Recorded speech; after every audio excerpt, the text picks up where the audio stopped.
Oscar García, quien es profesor e investigador del Centro de Investigación y Docencia Económica. Con él vamos a hablar sobre esta cumbre de los BRICS 2025 y sus efectos globales. El doctor Oscar García es licenciado de Economía por la Facultad de Economía de la Universidad Nacional Autónoma de México. Es maestro y doctor de Economía por el Instituto de Investigaciones Económicas de la UNAM y sus líneas de investigación son las cadenas globales de valor, el cambio estructural, cambio tecnológico, sistemas nacionales de innovación y la teoría evolucionista. Le damos la bienvenida, doctor Oscar. Muy buenos días. ¿Qué tal, Aníbal? ¿Qué tal, Anaí? Muy buenos días, ¿cómo están? Un gusto estar en este foro, en este noticiero el día de hoy y también muchos saludos al auditorio que nos está viendo. Pues también es un gusto para nosotros tenerlo y me gustaría comenzar esta entrevista con usted para que nos explique en términos generales cuál es su lectura con respecto a los BRICS, la postura que tienen también con distintos temas en la clausura y también en esta declaración final se refirieron a los temas de Irán, a la parte de la guerra en Ucrania, en fin, fueron varios los temas que abordaron. Así que en términos generales, ¿cuál es su lectura sobre la posición actual que tienen estos países que conforman los BRICS? Bueno, cabe empezar diciendo que los BRICS son este bloque de países iniciado obviamente por Brasil, Rusia, India, China y Sudáfrica, el cual busca darle voz al sur global, ¿no? Es decir, China, al ser, digamos, este país motor de crecimiento de la economía mundial desde 2009, eh, justamente ha hecho lo que, digamos, el norte o los países, digamos, más desarrollados no han hecho, es decir, promover el desarrollo de países con menor eh, grado de desarrollo, sobre todo en África, en América Latina, con otras condiciones a las que, digamos, los países en desarrollo, los países desarrollados, países que se han caracterizado por tener colonias en África, por tener todavía colonias en el Caribe, llámese Reino Unido, llámese Francia, no han hecho por esos mismos países, ¿no? Entonces, digamos, toda vez que van asociándose con estos nuevos países, con estos países en desarrollo, digamos, el tema es que también van generando estas sinergias y decir que no por estos países, no por buscar un desarrollo, tienen que someterse, ¿no?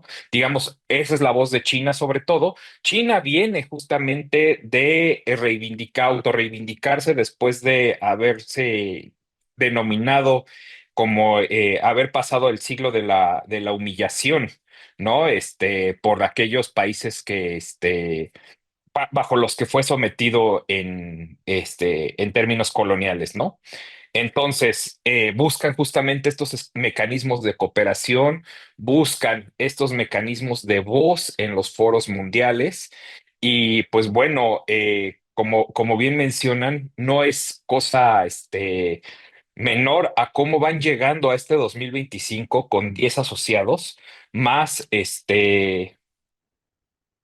y bueno, se pone en tela de juicio, más bien, por así decirlo, la participación de Saudi Arabia, ¿no? Saudi Arabia, que también pues recientemente se había estado, digamos, reuniendo con Estados Unidos, ya ven por ahí, ha tenido políticas ambiguas sobre justamente qué está pasando en Medio Oriente, ¿no? Con Irán. Y entonces, pues digamos, esa es la voz, ¿no? Llega justamente, como bien mencionas, Aníbal, qué pasa con los conflictos de Irán, qué pasa con los conflictos de Ucrania. En realidad, pues al final de cuentas, ellos están buscando tener una mayor incidencia, ¿no? En en estos conflictos, en velar justamente porque, digamos, no se condene justamente a las políticas de Estados Unidos enérgicamente, a lo que están haciendo justamente a apoyar a Irán, ¿no? Entonces, digamos que tratan de ser este antagonismo a las políticas tradicionales, ¿no? Y a lo que Estados Unidos está diciendo y haciendo, ¿no? y a lo que promueve, básicamente. Claro, sin duda alguna, pues es parte también de, pues también es importante, ¿no? Porque tenemos la configuración de un mundo ya multipolar, ya nos estamos desprendiendo también. Preguntarle algo que justamente hablando de instituciones, pues algo que pues viene dentro de las críticas de este grupo, de este bloque, pues son las críticas a los acuerdos de Bretton Woods, como el Banco Mundial y el Fondo Monetario Internacional. Me parece muy importante que ahora pues se promueve, ¿no? O bueno, este nuevo banco de desarrollo, preguntarle en ese sentido, porque también es muy importante si en algún momento o si este nuevo banco del desarrollo puede convertirse o en algún momento llegar a hacerle frente a estas instituciones o cuál es la finalidad de crear pues estas instituciones financieras paralelas, ¿no? Que también pues son una manera de irnos desvinculando de estas políticas que tenemos ya marcadas por Estados Unidos. Claro, y justamente ahí comenzamos diciendo qué pasó con Donald Trump, ¿no? En este fin de semana. Donald Trump, al final de cuentas, dice, ok, todo aquel país que se alinee con los BRICS, se le va a cargar un 10% de arancel adicional. Justamente, ¿por qué? Porque va en contra de las políticas de Estados Unidos, ¿no? Y ese es el tema con los BRICS. Los BRICS, al tener digamos, este protagonismo, esta voz del sur global, justamente van en contra de lo que Estados Unidos ha promovido sistemáticamente. Entonces, sí, esta creación del Banco de Desarrollo, el nuevo Banco de Desarrollo, va justamente en contra de las instituciones clásicas del Banco Mundial, ¿no? Del Banco Centroamericano de Desarrollo, todas estas instituciones que se han creado bajo estos parámetros, digamos, impuestos por Estados Unidos y entonces se ha promovido, sí, hablar de un sistema financiero alternativo que obviamente al hacerlo, uno, rompería con el esquema de pago SWIFT, que digamos es el esquema, es europeo, pero vamos, es utilizado en Occidente, ¿no? Y eso pone, digamos, en peligro todo lo que tiene que ver con el tema de las comisiones bancarias, ¿no? De la banca tradicional. Y dos, además de ello, el gran problema que representa para Estados Unidos es dejar de utilizar el dólar como moneda internacional, ¿no? Entonces, digamos que al promover la creación de una moneda única para los BRICS, presupone eso, ¿no? Y que de por sí ya también han venido teniendo este conflicto con Estados Unidos porque ya sistemáticamente Vladimir Putin, sobre todo, es quien ha promovido el uso de moneda local, de yuanes, ¿no? Para el comercio en intrabloque. ¿No? Entonces, ¿qué pasaría ahora, no? Por ahí se mencionó volver al patrón oro, ¿no? Crear una moneda basada en patrón oro, pero yo sinceramente en estos momentos lo veo poco viable por el tema de que el oro está cotizando en sus máximos históricos. Estamos hablando de que el oro ahorita está cotizando a más de $3,200 la onza. Entonces, digamos que, de hecho, era lo que más o menos se pronosticaba que llegaría el costo del oro al 2026, pero ya lo tenemos y justamente esto ha sido propiciado también por los mismos desequilibrios que ha tenido la economía estadounidense, ¿no? Entonces, justamente hoy cualquier acto que vea amenazada a la economía o al status quo de Estados Unidos, Donald Trump lo toma como una afrenta personal y pues al final de cuentas toma estas medidas como que hoy por hoy básicamente son la imposición de aranceles, ¿no? Claro, y acá nos metemos en una parte de las discusiones, incluso también académicas, en torno a estos dos grandes bloques, ¿no? Por un lado, Ujú. el G7, que vimos una reunión que tuvieron hace unas semanas, ahora tocó el caso de la cumbre de los BRICS allá en Brasil, y por lo que nos está contando, acá hay varias críticas que están haciendo los países de los BRICS al sistema financiero internacional, al sistema Ujú, de pagos, que de hecho también Rusia, China también ya tienen sus propios sistemas de pagos. Incluso el mismo presidente Vladimir Putin mencionó que debe de irse hacia el uso de las monedas locales de los distintos países que son miembros. Hay ujú, todavía una canasta de recursos del mismo Banco de Desarrollo de los BRICS que sigue siendo todavía en dólares, aunque se sigue ujú, usando todavía las monedas de los otros países. Y por último, está esta crítica en general a la arquitectura financiera internacional.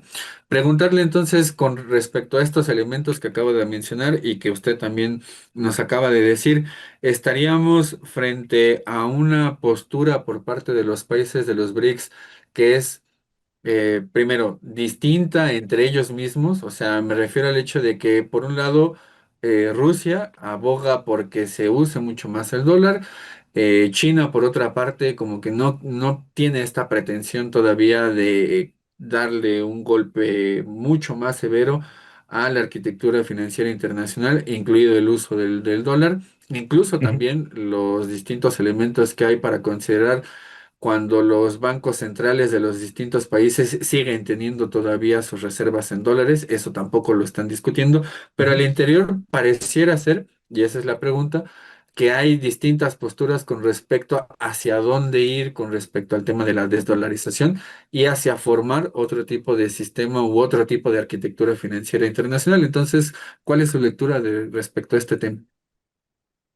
Bueno, el tema justamente con una nueva arquitectura financiera internacional, vamos a empezarlo por etapas, ¿no? ¿Cómo desligarnos del dólar?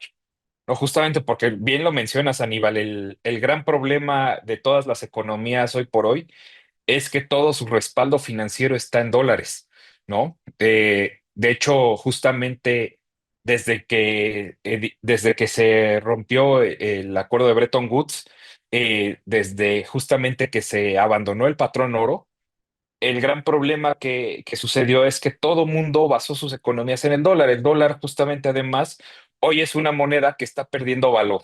No, no es que la economía mexicana hoy por hoy lo esté haciendo particularmente bien, sino que tenemos la cotización del dólar de aproximadamente 19 pesos a la venta, justamente por un problema interno de Estados Unidos, ¿no?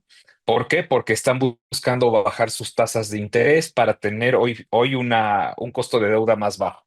Lo que cabe mencionar también que Estados Unidos ahorita está teniendo con la BBB ya la aprobación de un techo de deuda mayor, lo cual quiere decir que su problema de deuda se vuelve una bola de nieve.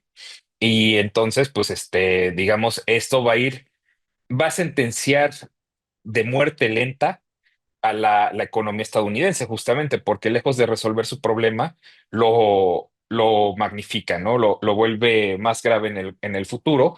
Y pues bueno, regresando a qué pasa con el dólar, pues al final de cuentas también China pues es un gran tenedor de deuda estadounidense, ¿no? Entonces digamos que quizás habría que empezar por cuestionar esa postura de China por ahí, ¿no? Porque si China desprende de toda la deuda que tiene de Estados Unidos, uno, pone en problemas a la economía mundial muy seriamente y también ellos se meten en problemas. Dos, ¿no? Entonces digamos que esta desdolarización no puede ser tampoco de golpe, así como en otros foros he mencionado que las soluciones que busca Donald Trump a los desequilibrios de la economía estadounidense que quiere resultados de corto plazo, o en el corto plazo, pasaría un poco lo mismo, ¿no? Digamos, ahorita lo que vamos a ver es la coexistencia justamente de estos dos bloques, ¿no? Por un lado, el G7, como se mencionó, liderado con la voz de los países más desarrollados, pero también vamos a tener a la voz del sur global con los BRICS, ¿no? Recordemos que los BRICS básicamente representan al 50% de la población, ya con los 10 países, digamos, ya conformados. Y además representan aproximadamente el 39% del PIB global, ¿no? Entonces, digamos que vamos a tener esta coexistencia por lo pronto de ambos bloques. No sabemos qué pasará en el futuro, si uno se podrá imponer sobre el otro. Este, tenemos aparentemente un nuevo régimen que sí busca eh, tener su propio sistema de pagos, lo cual, pues como te menciono, no sería descabellado ni mucho menos. Los BRICS tienen también toda la capacidad para producir, para hacer, para generar estas sinergias entre ellos, comerciar entre ellos, que como te digo, pues al final de cuentas son un bloque bastante grande en términos de producto y en términos de población, y que es equiparable justamente a lo que genera el G7, ¿no? Claro, y volviendo un poco al tema que planteamos hace rato, pues usted ya nos habla de que pues no sabemos a futuro qué va a pasar, ¿no? Está esta incertidumbre dentro o frente a esta incertidumbre, ¿qué pasa con los países que no son miembros ni de un lado ni del otro? Porque también es muy importante pues ver cómo pues se está distribuyendo esta balanza y sobre todo pues con estos amagos de los que ya nos hablaba como los que hace Donald Trump, de si te alineas a ellos ahí vamos con aranceles. Sí, bueno, al final de cuentas, ese es el problema para los que no somos BRICS, pero por ejemplo, en nuestro caso es muy claro que no somos ni de aquí ni de allá, ¿no? ¿Por qué? Porque al final de cuentas, aunque Estados Unidos nos quiere que nos alineemos a sus políticas, tampoco es que tengamos los beneficios que le daría a cualquier otro país desarrollado, ¿no? Que es socio de ellos. Y que también, entre comillas, porque digamos, también Estados Unidos acaba de doblar a Europa, ¿no? Con elevar el presupuesto para la OTAN, ¿no? Por ejemplo, para seguir siendo amigos, ¿no? Entonces, en ese caso ya lo hemos visto sistemáticamente cuando empezaron los aranceles hacia México, como al final de cuentas sí los retiraba, pero a cambio la presidenta tuvo que hacer algunas concesiones, sobre todo en temas de seguridad, ¿no? Y en vigilancia fronteriza. Entonces, digamos que ese ha sido un problema. Digamos, Donald Trump te alinea o te alinea, básicamente es lo que nos ha enseñado en estos pocos días que lleva, pocos meses que lleva en el gobierno de Estados Unidos. Y pues al final de cuentas, todo lo que ha hecho aparentemente con que impone aranceles, los retira y demás, le está dando armas justamente para negociar, ¿no? Y que al final de cuentas ha resultado ser un negociador duro, y que ha obtenido poco a poco lo que ha ido buscando. Entonces, si al final de cuentas un país como México no sea, le costaría mucho no alinearse con Estados Unidos. No estoy diciendo que sea lo óptimo, pero también, digamos, el gran tema es que México también necesita empezar a encontrar otros espacios para no ser justamente absorbido totalmente por Estados Unidos. ¿A qué voy? La posición o el status quo de México es que es el principal socio comercial por su cercanía geográfica, ¿no? Y nos preguntamos, bueno, es que si no es con Estados Unidos, ¿con quién? ¿No? ¿Por qué? Porque Europa está muy lejos y porque la misma Asia también está muy lejos. Entonces, al final de cuentas, tenemos que voltear a ver qué podemos hacer con lo que tenemos, justamente para desligarnos de esta alta concentración que tenemos de dependencia con Estados Unidos, ¿no? Por un lado. Por otro lado, mientras menos tengamos esta dependencia, digamos, más oportunidades de hacer otras cosas tendríamos, ¿no? Por ejemplo, pues el mismo caso de Brasil. Brasil se desligó paulatinamente de la economía estadounidense, ¿no? Hoy depende más de la economía china que de la estadounidense, pero bueno, eso ha sido consecuencia de que pues también geográficamente está lejos, ¿no? Este, y así habrá que ver con los otros países. Europa misma no se quiso desligar de Estados Unidos y como lo mencioné hace unos minutos, aumentó el presupuesto, ¿no? Para la OTAN y que tal como lo pretendía Donald Trump.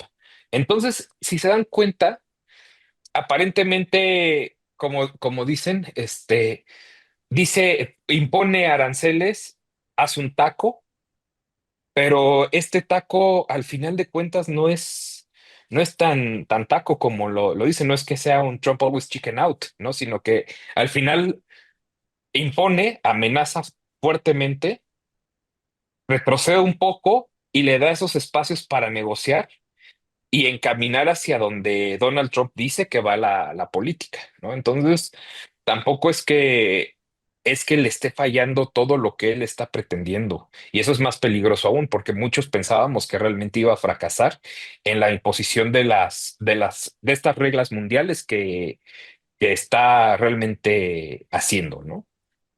Claro, pero desde la primera administración de Donald Trump ya se notaba como esa forma, ¿no?, de negociar, esa Ujú, forma de practicar el unilateralismo agresivo, como lo ujú, caracterizó en su momento el doctor John Sachs Fernández, ¿no? O sea, en ujú, realidad, la última carta que tiene Estados Unidos en el contexto internacional, pues es, bueno, no se hace lo que yo quiero, pues tengo esta herramienta del unilateralismo para aplicarla a diestra y ujú, siniestra, sea en términos comerciales, sea en términos militares, sea en términos de llevar a cabo una guerra, o sea en el sentido de decir, bueno, me salgo del Acuerdo de París, me salgo de la Organización Mundial del Comercio o cambio las reglas del juego porque quiero, de ¿no? acuerdo. Entonces, esa Es, forma de gobernar por parte de Estados Unidos, pues pone al mundo en vilo, como fue entre el ujú, 2017 y el 2021, en ujú, donde veíamos las distintas formas de manejarse con el mundo y con las economías principalmente dependientes, como pueden ser los casos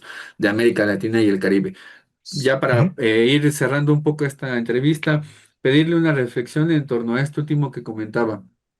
Es claro que esa situación geográfica con Estados Unidos, México no la va a poder modificar. Compartimos más de 3.000 kilómetros de frontera y eso va a seguir siendo así, haya tratado de libre comercio o no lo haya, o sea ujú, México dentro de los BRICS o sea México fuera de los BRICS, en fin. Preguntarle aquí una reflexión final en torno al siguiente planteamiento. Hay gente que dice México tendría que mirar más hacia los BRICS. Hay gente que dice tendría que estar modificando ya su estructura productiva y económica y ujú, comercial para ir reduciendo la dependencia de los BRICS. Pero considerando esta otra situación de cómo es Estados Unidos, considerando también la parte teórica de cómo una situación de un imperialismo y de un imperio como lo es Estados Unidos en decadencia es mucho más agresivo, y por otro lado teniendo esta característica de la estructura productiva mexicana que tiene encadenamientos productivos, sobre todo en la manufactura, que son bastante y que están localizados en ambos países. Por ejemplo, la industria automotriz es una de ellas, pero ujú, varias ramas de la industria manufacturera, en donde si se cae toda esta estructura productiva, si Estados Unidos nos cierra incluso la válvula del gas para la producción aquí en México, porque además en la industria de la electricidad, mucho del gas que se ocupa para la electricidad proviene de parte de Estados Unidos, ¿no sería entonces ideal ujú, pensar como en una estrategia a muy largo plazo, en el que México no va a dejar de lado el Tratado de Libre Comercio, o muy ujú, probablemente no va a dejar de lado a Estados Unidos, pero sí tiene que hacer algo más en torno a dejar de depender? Entonces, para abonar un poquito más a lo que estaba diciendo, ¿qué lectura hace de este tipo de posturas en donde dicen, bueno, hay que acercarnos a los BRICS, pero teniendo en mente que no podemos caer en la estructura productiva porque más del 80% de las exportaciones están ligadas a Estados Unidos? ujú? Sí, exactamente. Y como bien mencionas, Aníbal, además de que más del 80% de las exportaciones van a Estados Unidos, eso representa también poco más del 30% del PIB, ¿no? Es decir, realmente la dependencia con el país es profunda. Dos, vemos al mirar al interior de la economía mexicana, vemos justamente dos dinámicas, ¿no? Una que está muy ligada a las exportaciones, que es todo lo que le llamamos maquila, justamente, y que esta misma maquila no se integra con el resto del país, ¿no? Con el resto de la economía nacional por un tema muy sencillo. Toda la proveeduría de insumos que se utilizan para el ensamblaje de exportación viene de fuera, ¿no? Es decir, en México se hace poco por generar insumos para la proveeduría de exportación, cosa que uno hay que comenzar a ser un poco más agresivos en esa política de generar justamente oferta interna para la exportación, ¿no? Que es justamente otra de las contrapartes. ¿Por qué? Digamos, la proveeduría depende altamente de las directrices que vienen de las transnacionales y entonces pues ellos van a decir justamente el cómo producir y de dónde van a venir los insumos que se utilizan para el ensamblaje, ¿no? Entonces, pasan dos momentos. Uno, en la medida en la que nosotros generemos esas condiciones de oferta, en la que también se mejoren los procesos de producción también en el resto de la economía, digamos que yo creo que también estamos en un estado muy diferente como que hace 30 40 años, donde también la mano de obra en México ha madurado muchísimo también. Entonces se puede hacer por ese lado. La otra es justamente comenzar a ser partícipes de cómo tener este acercamiento, digamos, con estos centros de las transnacionales para poder generar esa conversación que se requiere para ser proveedores también, ¿no? Digamos, ahorita justamente está muy fragmentado, vivimos un proceso donde la manufactura está muy fragmentada a nivel mundial, ¿no? Y pues, digamos, es un proceso que hasta el mismo Donald Trump quiere, ¿no? El backshoring, es decir, el traer de vuelta a toda la manufactura que se deslocalizó en Asia, que se deslocalizó en México, y producir dentro de Estados Unidos. Pero son procesos muy lentos, pero de ahí también México puede ser beneficiario, justamente, ¿no? Porque, uno, la política de Donald Trump no es ni siquiera de nearshoring, es de backshoring, ¿no? Es decir, es regresar a Estados Unidos la producción y entonces, digamos, también quiere decir que estaría por cada vez reducir la producción que se hace aquí en México, ¿no? Pero México también necesita producir. México, la vocación de México no es de exportación de materias primas, es de exportación de manufacturas. Es decir, tenemos una mano de obra que puede, ¿no? Y que en la medida en la que se generen esos encadenamientos locales, digamos, tiene un futuro más prometedor, ¿no? Que si no, que si seguimos con este esquema de economía dual, ¿no? Es decir, por un lado una economía virtuosa de exportación y por otro lado una economía de, digamos, baja productividad nacional, ¿no? Para el resto del país. Entonces hay que subir ese, ese pedazo de la economía a este círculo. Y por lo otro, digamos también, el tema de ver hacia los BRICS es justamente qué vamos a hacer con los BRICS, ¿no? ¿Qué le vamos a ofrecer al sistema, a este sur global? México es un país muy tomado en cuenta siempre a nivel mundial, digamos, somos una economía, somos la 12ª economía del mundo, entonces siempre hemos tenido un lugar, digamos, privilegiado en foros, digamos, también estuvimos en el G7. Y Claudia Sheinbaum fue invitada al foro G7 precisamente como una de las voces importantes del sur global. Y también fue invitada a los BRICS, es decir, nos toman en cuenta en todos lados, ¿no? La cuestión es ser justamente, tomar este papel activo de, de liderazgo del sur global también, ¿no? Y a lo mejor, digamos, habrá que encontrar justamente en qué eslabones del mercado internacional nos podemos insertar mejor, pero también tenemos esto que nos ha caracterizado por más de 100 años, ¿no? Que es, o bueno, ya por 100 años básicamente, que es justamente tener una voz en la economía mundial, ¿no? Siempre nos han tomado en cuenta. Se ha desdibujado en los últimos 20 años quizás esta voz de la economía en la geopolítica internacional, pero siempre ha sido tomado en cuenta, ¿no? Claro, y esta última participación pues también pone de manifiesto lo que se dijo en algún momento también con respecto a Brasil, cuando se decía Brasil potencia, ¿no? O sea, Ujú, México con esta posibilidad también de tener no solamente un espacio más, sino la batuta con respecto a distintas agendas que ujú, suceden en el mundo y particularmente en los países del sur del mundo, como puede ujú. ser incluso esta conferencia del bienestar que fue También. a presentar en el G7 y también ahora en los BRICS. Doctor Oscar Ujú. García, le agradecemos mucho por esta participación, por las reflexiones y esperamos seguir contando con usted en futuras ocasiones. Aníbal, muchas gracias. Anaí, muchas gracias por recibirme esta mañana y pues con todo gusto, encantado de volver a participar con ustedes y pues que tengan un excelente día y saludos al auditorio.